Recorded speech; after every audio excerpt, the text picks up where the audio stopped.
We are here to give you the update of Moana's case, okay? Yeah, so listen, if you are new here, I can ask you to subscribe, turn on your notification bell, so that whenever I upload a video, you will be notified, okay? Yes, so we saw the parents of Moana before the court of law. Yes, they were before the judge today, so that the judge could give his final decision or his final judgment on their case, okay? Yes, so the judge said that this case is a bit complicated. Can I say complicated? Yeah.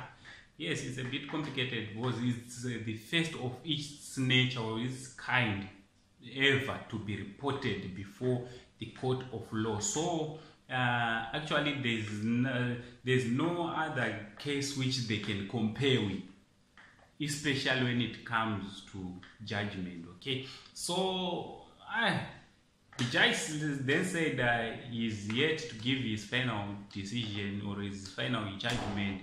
So as soon as he gives his final judgment, he's going to communicate with the clerk, his clerk, and then the clerk, I'm sure, will communicate with the lawyers, and then the lawyers will communicate with their clients. That is the parents of Moana. Okay, so guys, what do you think about this case, which is still going on and on and on, while least Moana is still lying in the mortuary?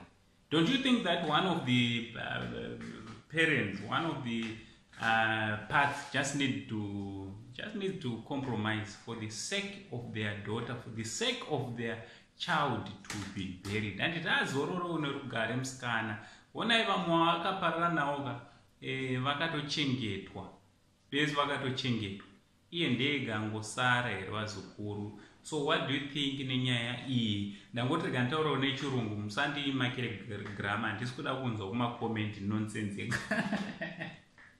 This I'm doing because we've got a lot of people who are following Moana on social media platforms, and they need to know what is happening, okay? So for their benefit, I'll be trying to be communicating nechirungu, nechingiza, chingerengere, and so let's write my comments, not chirungu. Let's comment about the matter which is now pure judgment, which is yet to be given its final judgment by the judge. Now, Uncle saying the only Zimbabwean uncle, but that she much love.